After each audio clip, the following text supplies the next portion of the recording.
Kakek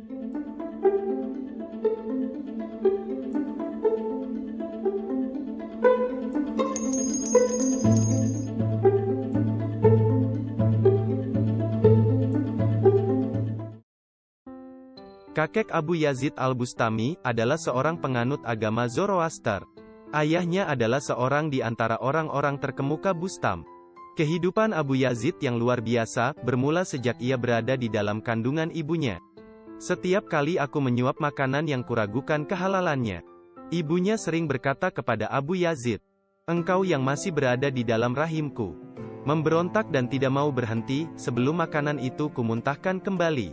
Pernyataan si ibu, dibenarkan oleh Abu Yazid sendiri. Kepada Abu Yazid pernah ditanyakan, apakah yang terbaik bagi seorang manusia di atas jalan ini? Kebahagiaan yang merupakan bakat sejak lahir, jawab Abu Yazid. Jika kebahagiaan seperti itu tidak ada, sebuah tubuh yang sehat dan kuat. Jika tidak memiliki tubuh yang sehat dan kuat, pendengaran yang tajam. Jika tidak memiliki pendengaran yang tajam, hati yang mengetahui. Jika tidak memiliki hati yang mengetahui, mata yang melihat. Jika tidak memiliki mata yang melihat, kematian yang segera. Setelah sampai waktunya, si ibu mengirimkan Abu Yazid ke sekolah. Abu Yazid mempelajari Al-Quran. Pada suatu hari gurunya menerangkan arti satu ayat dari surah Luqman yang berbunyi, "Berterima kasihlah kepadaku, dan kepada kedua orang tuamu." Ayat ini sangat menggetarkan hati Abu Yazid. Abu Yazid meletakkan batu tulisnya dan berkata kepada gurunya, "Izinkan aku pulang. Ada yang hendak kukatakan kepada ibuku."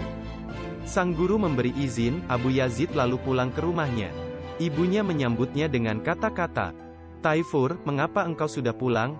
Apakah engkau mendapat hadiah, atau adakah suatu kejadian yang istimewa?" "Tidak," jawab Abu Yazid. "Pelajaranku sampai pada ayat di mana Allah memerintahkan agar aku berbakti kepadanya dan kepadamu. Tetapi aku tak dapat mengurus dua buah rumah dalam waktu bersamaan. Ayat ini sangat menyusahkan hatiku. Mintalah diriku ini kepada Allah, sehingga aku menjadi milikmu seorang.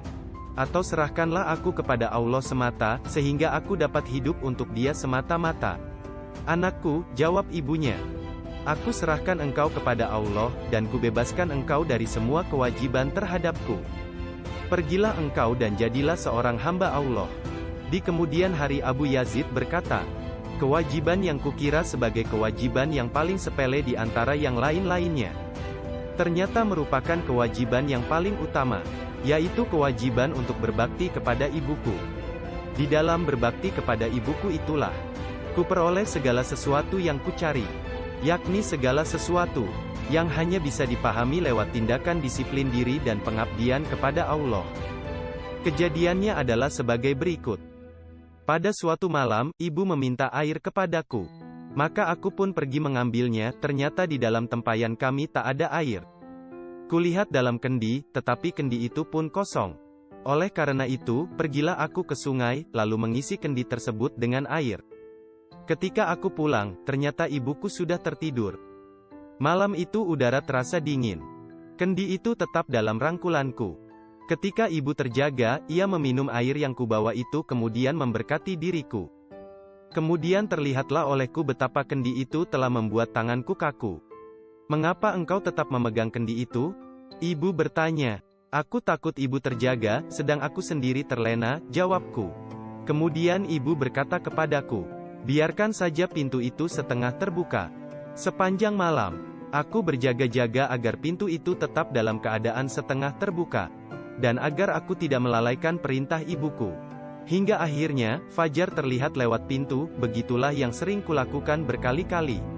Setelah si ibu memasrahkan anaknya kepada Allah, Abu Yazid meninggalkan Bustam, merantau dari satu negeri ke negeri lain selama 30 tahun, dan melakukan disiplin diri, dengan terus-menerus berpuasa di siang hari, dan bertirakat sepanjang malam. Ia belajar di bawah bimbingan 113 guru spiritual, dan telah memperoleh manfaat dari setiap pelajaran yang mereka berikan. Di antara guru-gurunya itu, ada seorang yang bernama Sadik. Ketika Abu Yazid sedang duduk di hadapannya, tiba-tiba Sadik berkata kepadanya, "Abu Yazid, ambilkan buku yang di jendela itu." "Jendela? Jendela mana?" Tanya Abu Yazid. Telah sekian lama engkau belajar di sini, dan tidak pernah melihat jendela itu? Tidak, jawab Abu Yazid. Apa peduliku dengan jendela? Ketika menghadapmu, mataku tertutup terhadap hal-hal lain. Aku tidak datang ke sini untuk melihat segala sesuatu yang ada di sini. Jika demikian, kata si guru, kembalilah ke Bustam. Pelajaranmu telah selesai. Abu Yazid mendengar bahwa di suatu tempat tertentu, ada seorang guru besar. Dari jauh Abu Yazid datang untuk menemuinya.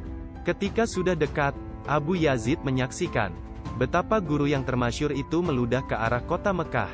Karena itu segera ia memutar langkahnya. Jika ia memang telah memperoleh semua kemajuan itu dari jalan Allah, Abu Yazid berkata mengenai guru tadi, niscaya ia tidak akan melanggar hukum seperti yang telah dilakukannya. Diriwayatkan bahwa rumah Abu Yazid hanya berjarak 40 langkah dari sebuah masjid. Ia tidak pernah meludah ke arah jalan, dan menghormati masjid tersebut. Perjalanan Abu Yazid menuju Ka'bah, memakan waktu 12 tahun penuh. Hal ini karena setiap kali ia bersua dengan seorang pengkhotbah yang memberikan pengajaran di dalam perjalanan itu, Abu Yazid segera membentangkan sajadahnya, dan melakukan salat sunat 2 rakaat. Mengenai hal ini, Abu Yazid mengatakan, Ka'bah bukanlah seperti serambi istana raja, tetapi suatu tempat yang dapat dikunjungi orang setiap saat. Akhirnya sampailah ia ke Ka'bah, tetapi ia tak pergi ke Madinah pada tahun itu juga. Mengenai hal ini, Abu Yazid mengatakan, Ka'bah bukanlah seperti serambi istana raja, tetapi suatu tempat yang dapat dikunjungi orang setiap saat.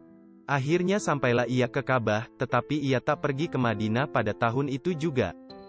Tidaklah pantas kunjungan ke Madinah, hanya sebab pelengkap saja, Abu Yazid menjelaskan. Saya akan mengenakan pakaian haji yang berbeda untuk mengunjungi Madinah. Tahun berikutnya, sekali lagi ia menunaikan ibadah haji. Ia mengenakan pakaian yang berbeda untuk setiap tahap perjalanannya sejak mulai menempuh padang pasir. Di sebuah kota dalam perjalanan tersebut, suatu rombongan besar telah menjadi muridnya. Dan ketika ia meninggalkan tanah suci, banyak orang yang mengikutinya.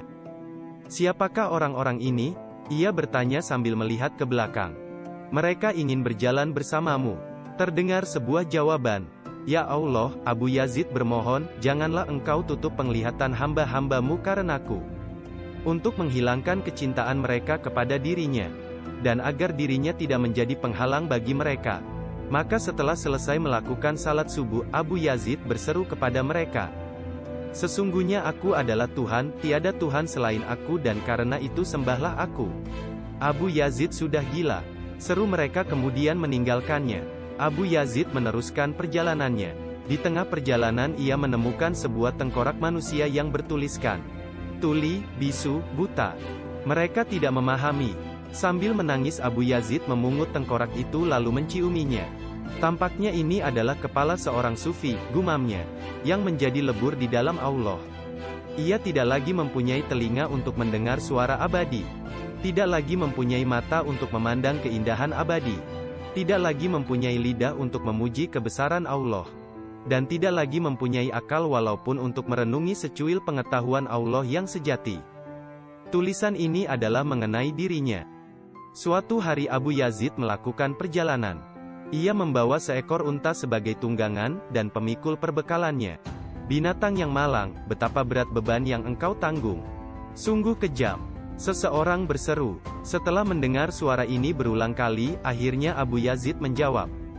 Wahai anak muda, sebenarnya bukan unta ini yang memikul beban. Kemudian si pemuda meneliti apakah beban itu benar-benar berada di atas punggung unta tersebut. Barulah ia percaya. Setelah melihat beban itu mengambang 1 jengkal di atas punggung unta. Dan binatang itu sedikit pun tidak memikul beban tersebut. Maha besar Allah, benar-benar menakjubkan. Seru si pemuda. Jika kusembunyikan kenyataan-kenyataan yang sebenarnya mengenai diriku, engkau akan melontarkan celaan kepadaku, kata Abu Yazid kepadanya. Tetapi jika kujelaskan kenyataan-kenyataan itu kepadamu, engkau tidak dapat memahaminya. Lalu bagaimana seharusnya sikapku kepadamu? Setelah Abu Yazid mengunjungi kota Madinah, datang sebuah perintah yang menyuruhnya pulang untuk merawat ibunya. Ditemani serombongan orang, ia pun berangkat menuju Bustam. Berita kedatangan Abu Yazid tersebar di kota Bustam. Dan para penduduk kota datang untuk menyongsongnya. Pasti Abu Yazid akan sibuk melayani mereka. Dan membuat ia akan terhalang untuk menyegerakan perintah Allah itu. Oleh karena itu, ketika penduduk kota telah hampir sampai, dari lengan bajunya ia mengeluarkan sepotong roti. Sedang saat itu adalah bulan Ramadan, tetapi dengan tenang Abu Yazid memakan roti tersebut.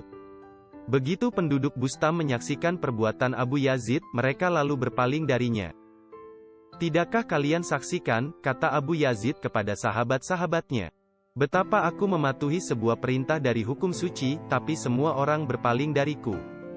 Dengan sabar Abu Yazid menunggu sampai malam tiba. Tengah malam barulah ia memasuki kota Bustam. Ketika sampai di depan rumah ibunya, untuk beberapa lama, ia berdiri mendengarkan ibunya yang sedang bersuci lalu salat. "Ya Allah, peliharalah dia yang terbuang." Terdengar doa ibunya. "Cenderungkanlah hati para syekh kepada dirinya, dan berikanlah petunjuk kepadanya untuk melakukan hal-hal yang baik."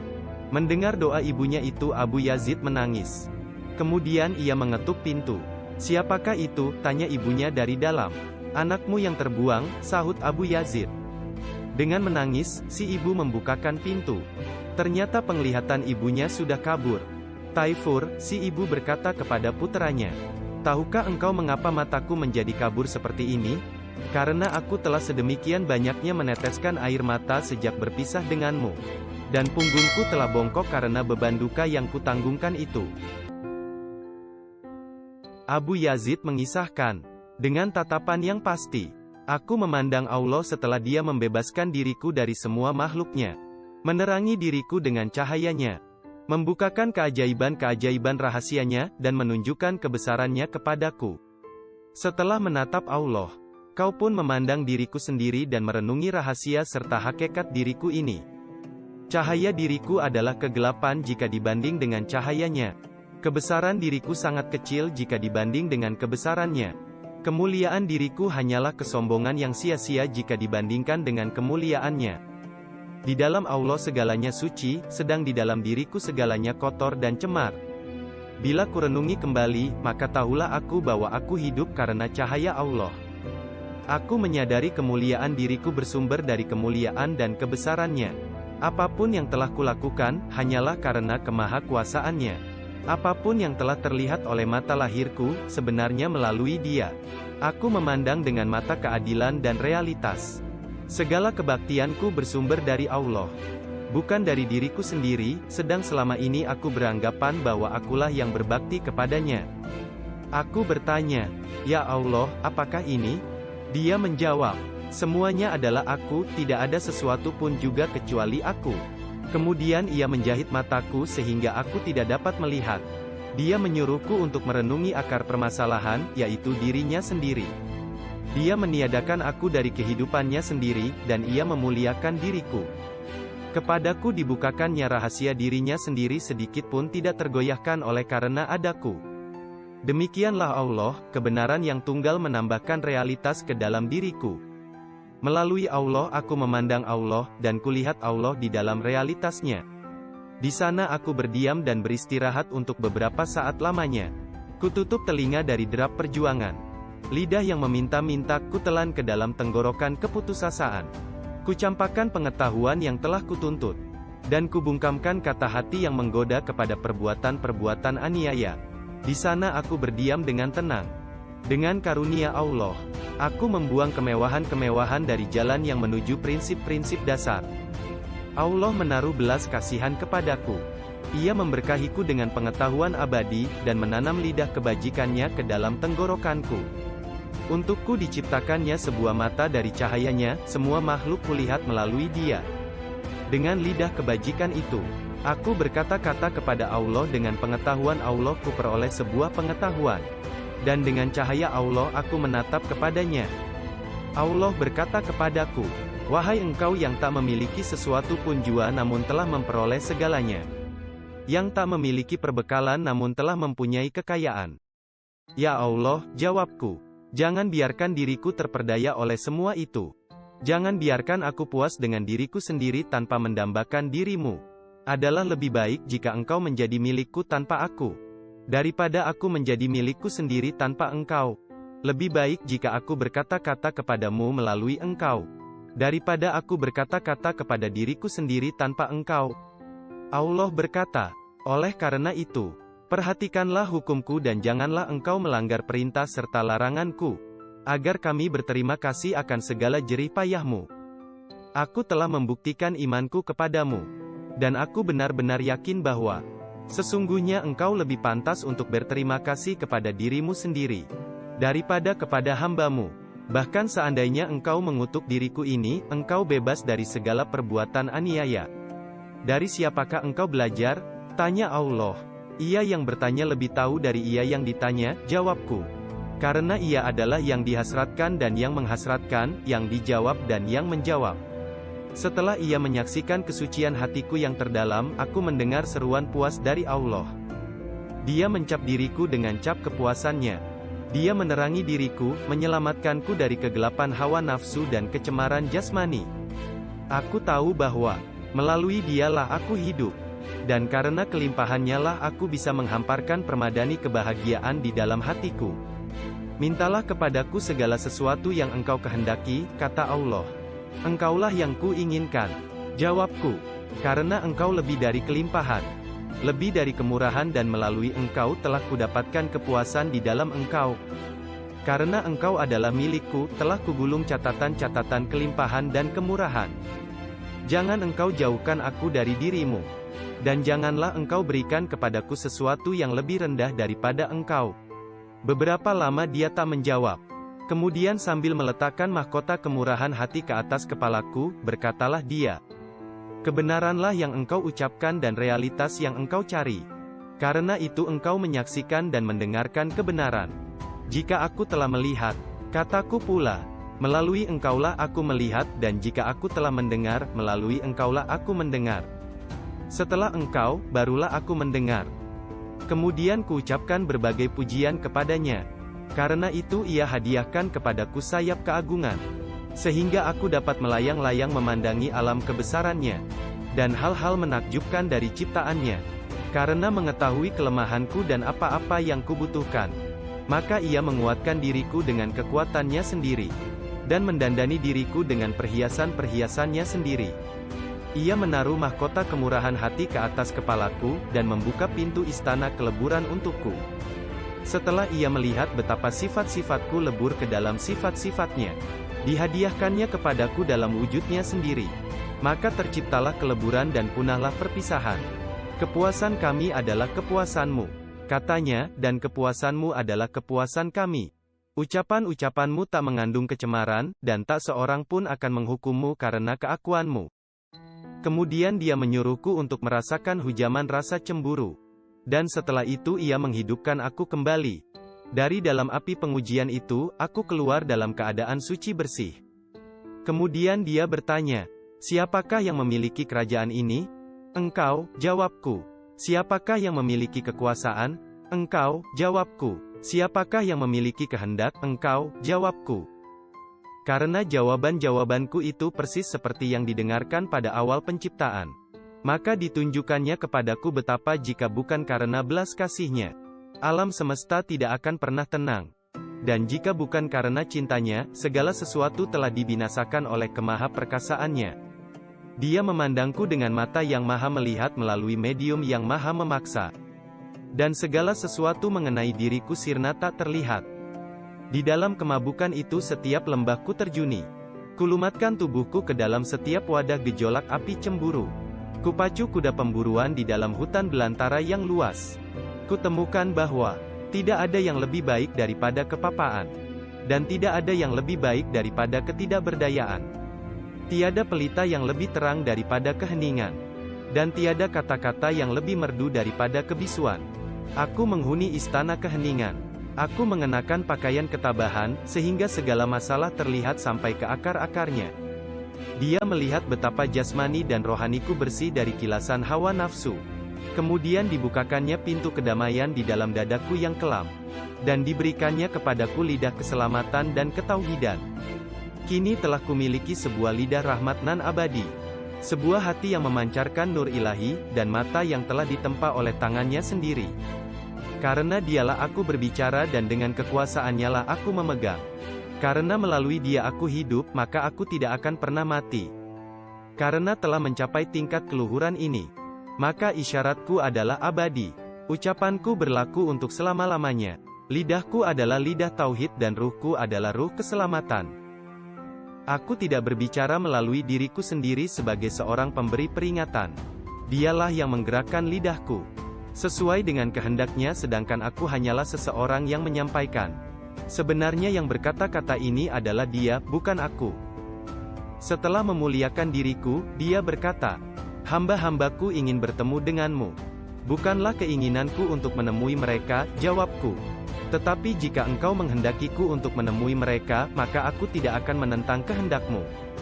Hiasilah diriku dengan keesaanmu, sehingga apabila hamba-hambamu memandangku, yang terpandang oleh mereka adalah ciptaanmu.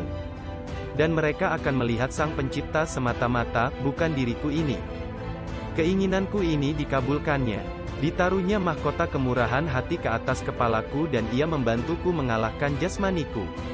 Setelah itu Dia berkata, "Temuilah hamba-hambaku itu." Aku pun berjalan selangkah menjauhi hadiratnya. Tetapi pada langkah yang kedua aku jatuh terjerumus. Terdengarlah olehku seruan, "Bawalah kembali kekasihku kemari. Ia tidak dapat hidup tanpa aku. Dan tidak ada satu jalan pun yang diketahuinya kecuali jalan yang menuju aku." Setelah aku mencapai taraf peleburan ke dalam keesaan, itulah saat pertama aku menatap Yang Esa. Bertahun-tahun lamanya aku mengelana di dalam lembah yang berada di kaki bukit pemahaman. Akhirnya aku menjadi seekor burung dengan tubuh yang berasal dari keesaan. Dan dengan sayap keabadian.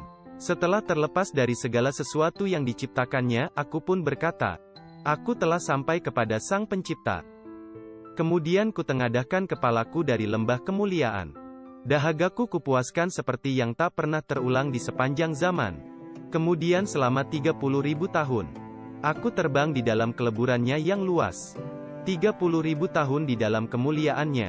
Dan selama 30.000 tahun di dalam keesaannya.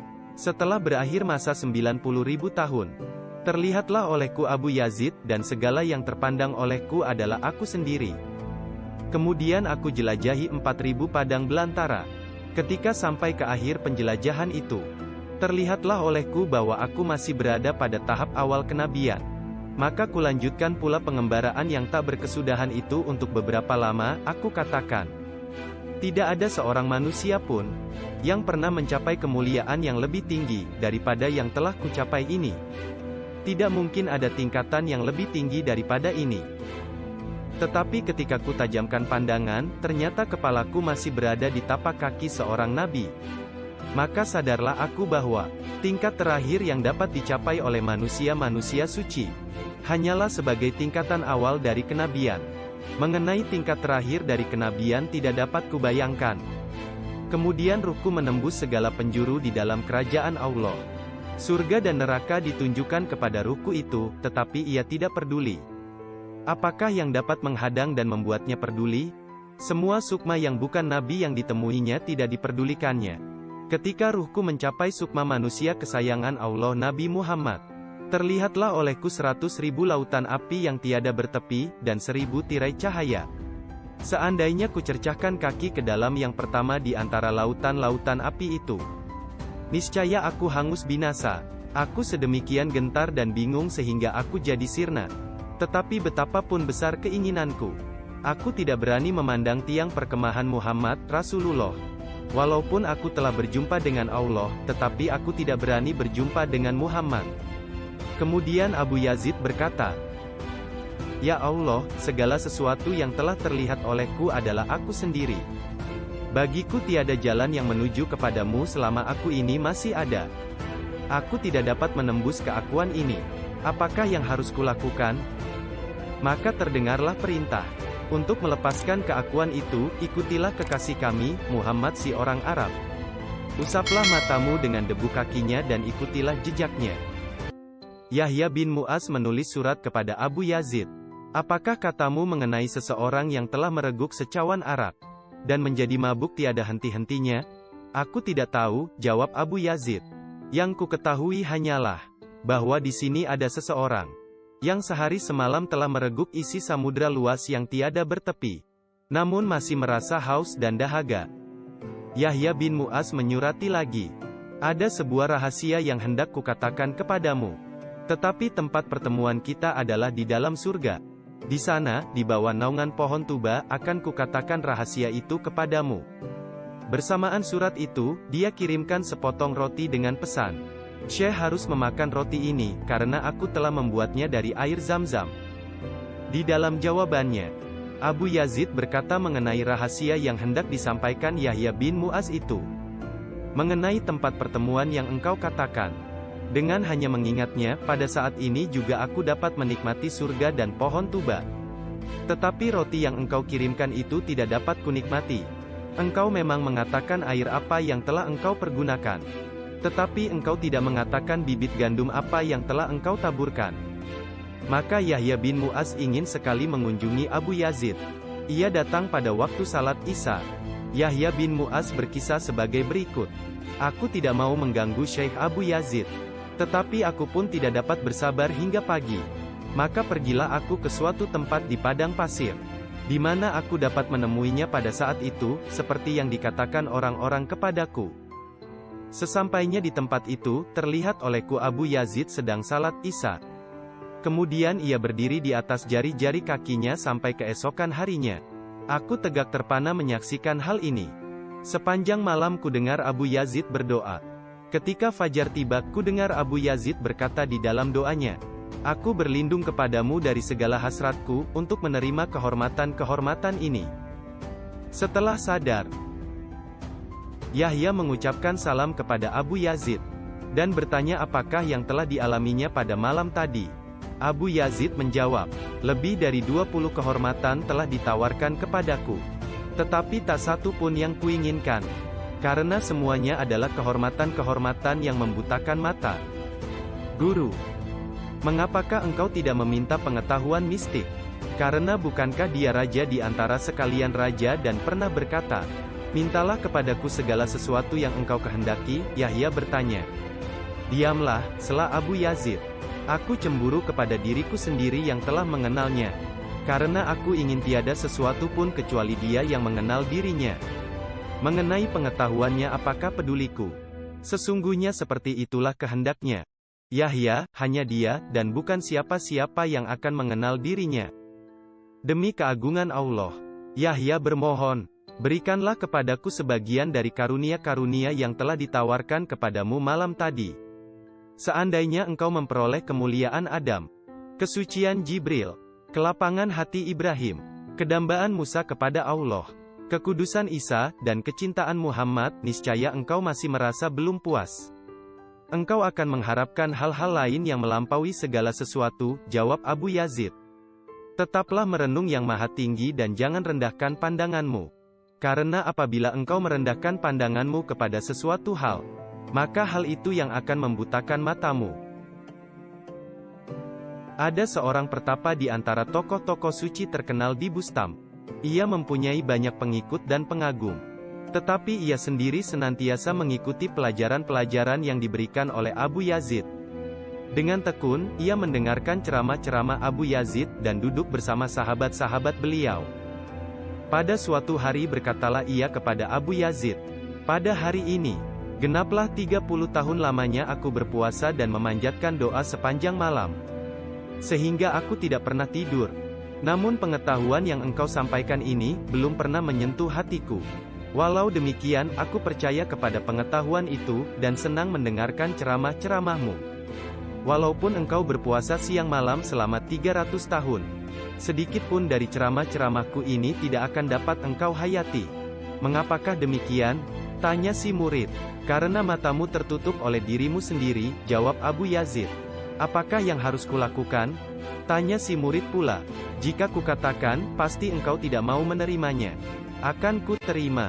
Katakanlah kepadaku agar kulakukan seperti yang engkau petuahkan. Baiklah, jawab Abu Yazid. Sekarang ini juga cukurlah janggut dan rambutmu. Tanggalkan pakaian yang sedang engkau kenakan ini. Dan gantilah dengan cawat yang terbuat dari bulu domba. Gantungkan sebungkus kacang di lehermu, kemudian pergilah ke tempat ramai. Kumpulkan anak-anak sebanyak mungkin dan katakan kepada mereka, akan kuberikan sebutir kacang kepada setiap orang yang menamparkan kepalaku. Dengan cara yang sama pergilah berkeliling kota, terutama sekali ke tempat-tempat di mana orang-orang sudah mengenalmu. Itulah yang harus engkau lakukan. Maha besar Allah. Tiada Tuhan kecuali Allah, cetus si murid setelah mendengar kata-kata Abu Yazid itu. Jika seorang kafir mengucapkan kata-kata itu niscaya ia menjadi seorang muslim, kata Abu Yazid. Tetapi dengan mengucapkan kata-kata yang sama, engkau telah mempersekutukan Allah. Mengapa begitu? Tanya si murid. Karena engkau merasa bahwa dirimu terlalu mulia untuk berbuat seperti yang telah kukatakan tadi. Kemudian engkau mencetuskan kata-kata tadi untuk menunjukkan bahwa engkau adalah seorang penting, bukan untuk memuliakan Allah. Dengan demikian bukankah engkau telah mempersekutukan Allah? Saran-saranmu tadi tidak dapat kulaksanakan. Berikanlah saran-saran yang lain, si murid berkeberatan. Hanya itulah yang dapat kusarankan, Abu Yazid menegaskan. Aku tak sanggup melaksanakannya. Si murid mengulangi kata-katanya. Bukankah telah kukatakan bahwa engkau tidak akan sanggup untuk melaksanakannya, dan engkau tidak akan menuruti kata-kataku, kata Abu Yazid. Abu Yazid berkata, 12 tahun lamanya aku menjadi pandai besi diriku sendiri. Kulemparkan diriku sendiri ke dalam tungku disiplin, sampai merah membara dan dalam nyala ikhtiar yang keras. Kemudian kutaruh diriku ke atas alas penyesalan. Lalu kupukul dengan martil pengutukan diri sendiri. Sehingga akhirnya dapatlah kutempa sebuah cermin diriku sendiri. Dan cermin itu senantiasa kupoles dengan segala macam kebaktian dan kepatuhan kepada Allah. Setelah itu, setahun lamanya aku menatapi bayanganku sendiri di dalam cermin itu. Dan terlihatlah olehku betapa di pinggangku melilit sabuk kesesatan, kegenitan dan pemujaan diri sendiri, yang hanya dimiliki oleh orang-orang kafir. Hal itu adalah karena aku membanggakan kepatuhan-kepatuhanku itu, dan memuji perbuatan-perbuatanku tersebut. 5 tahun lamanya aku bersusah payah, sehingga sabuk itu terlepas dari pinggangku, dan jadilah aku seorang muslim yang baru. Aku memandang semua hamba Allah, dan tampaklah olehku bahwa mereka semua mati. 4 kali kuucapkan Allahu Akbar di atas jasad-jasad mereka. Dan setelah dengan pertolongan Allah aku menguburkan mereka tanpa menyeret-nyeret tubuh mereka. Berjumpalah aku dengan Allah. Setiap kali Abu Yazid tiba di depan masjid, sesaat lamanya ia akan berdiri terpaku dan menangis. Mengapa engkau selalu berlaku demikian? Tanya seseorang kepadanya. Aku merasa diriku sebagai seorang wanita yang sedang haid. Aku merasa malu untuk masuk dan mengotori masjid, jawabnya. Suatu ketika Abu Yazid melakukan perjalanan ke Hijaz. Tetapi beberapa saat kemudian ia pun kembali lagi. Di waktu yang sudah engkau tidak pernah membatalkan niatmu. Mengapa sekarang engkau berbuat demikian? Seseorang bertanya kepada Abu Yazid. Baru saja aku palingkan wajahku ke jalan. Jawab Abu Yazid. Terlihatlah olehku seorang hitam yang menghadang dengan pedang terhunus dan berkata, jika engkau kembali, selamat dan sejahteralah engkau. Jika tidak, akan kutebas kepalamu. Engkau telah meninggalkan Allah di Bustam untuk pergi ke rumahnya. Abu Yazid mengisahkan, di tengah jalan, aku bertemu dengan seorang lelaki. Ia bertanya kepadaku, hendak kemanakah engkau? Ke tanah suci, jawabku. Berapa banyakkah uang yang engkau bawa? 200 dirham. Berikanlah uang itu kepadaku, lelaki itu mendesak. Aku adalah seorang yang telah berkeluarga. Kelilingilah diriku sebanyak 7 kali, maka selesailah ibadah hajimu itu. Aku menuruti kata-katanya kemudian kembali ke rumah. Umar meriwayatkan, bahwa apabila Abu Yazid ingin menyendiri, baik untuk beribadah maupun untuk merenungi Allah, maka ia masuk ke dalam kamarnya, dan dengan cermat menutupi setiap celah dan lubang di dinding kamar itu. Mengenai tingkah lakunya ini, Abu Yazid menjelaskan, aku khawatir kalau ada suara atau kebisingan yang akan mengganggu. Sudah pasti yang dikatakannya itu, hanya sebuah dalih semata. Isa al-Bustami meriwayatkan, selama 13 tahun bergaul dengan Syekh Abu Yazid, Tak pernah terdengar olehku ia mengucapkan sepatah kata pun. Demikianlah kebiasaannya. Senantiasa menekurkan kepala ke atas kedua lututnya. Kadang menengadahkan, mengeluh dan kembali ke dalam perenungannya. Mengenai hal ini Sah lagi mengomentari.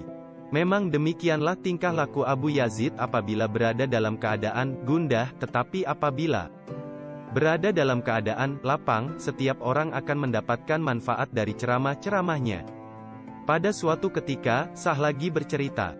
Ketika Abu Yazid sedang berkholwat, terdengarlah ia mengucapkan kata-kata, "Maha besar aku, betapa mulia diriku ini." Ketika ia sadar, murid-muridnya menyampaikan kata-kata yang diucapkan lidahnya tadi kepadanya.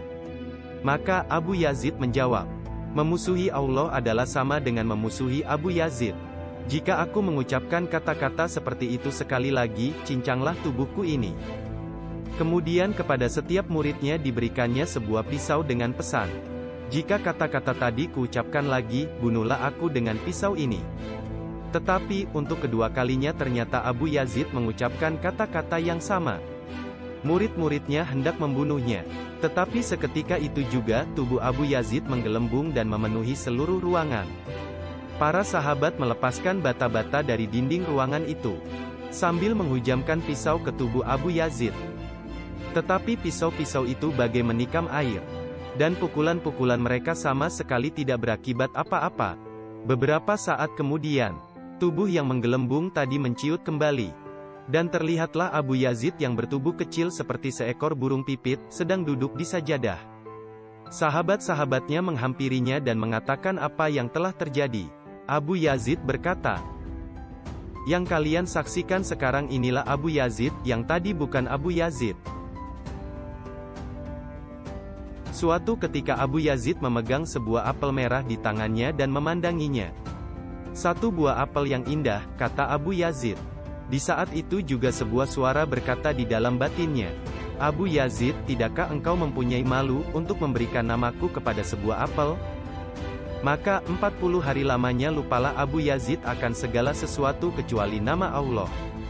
"Aku telah bersumpah," Syekh Abu Yazid menyatakan, "bahwa aku tidak akan memakan buah-buahan dari bustam selama hidupku." Abu Yazid mengisahkan, "Suatu hari ketika sedang duduk-duduk, datanglah sebuah pikiran ke dalam benakku, bahwa aku adalah syekh dan tokoh suci zaman ini. Tetapi begitu hal itu terpikirkan olehku, aku segera sadar, bahwa aku telah melakukan dosa besar. Aku lalu bangkit dan berangkat ke Khurasan.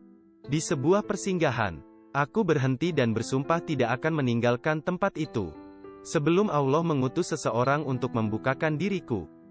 3 hari 3 malam aku tinggal di persinggahan itu. Pada hari yang keempat, kulihat seseorang yang bermata satu dengan menunggang seekor unta, sedang datang ke tempat persinggahan itu. Setelah mengamati dirinya dengan seksama, terlihatlah olehku tanda-tanda kesadaran ilahi di dalam dirinya. Aku mengisyaratkan agar unta itu berhenti, lalu unta itu segera menekukkan kaki-kaki depannya. Lelaki bermata satu itu memandangiku. "Sejauh ini engkau memanggilku," katanya, "hanya untuk membukakan mata yang tertutup, dan membukakan pintu yang terkunci, serta untuk menenggelamkan penduduk bustam bersama Abu Yazid?" Aku jatuh lunglai. Kemudian aku bertanya kepada orang itu, "Dari manakah engkau datang? Sejak engkau bersumpah itu, telah beribu-ribu mil yang kutempuh." Kemudian ia menambahkan, "Berhati-hatilah Abu Yazid. Jagalah hatimu." Setelah berkata demikian, ia berpaling dariku dan meninggalkan tempat itu. Zunnun mengirimkan sebuah sajadah kepada Abu Yazid. Tetapi Abu Yazid mengembalikannya kepada Zunnun sambil berpesan, "Apakah perluku dengan sebuah sajadah? Kirimkanlah sebuah bantal sebagai tempatku bersandar." Dengan ucapan tersebut, Abu Yazid ingin mengatakan bahwa ia telah berhasil mencapai tujuan. Maka Zunnun mengirimkan sebuah bantal yang empuk. Tetapi bantal itu pun dikembalikan Abu Yazid. Karena pada saat itu, ia telah bertaubat dan tubuhnya tinggal kulit pembalut tulang. Mengenai perbuatannya ini, Abu Yazid mengatakan, "Manusia yang berbantalkan karunia dan kasih Allah, tidak membutuhkan bantal dari salah seorang di antara hambanya." Abu Yazid berkisah, "Suatu ketika aku bermalam di padang pasir. Kututupi kepalaku dengan pakaian dan aku pun tertidur. Tanpa disangka-sangka, aku mengalami sesuatu. Yang dimaksudkan adalah mimpi birahi. Sehingga aku harus mandi. Tetapi malam itu terlampau dingin.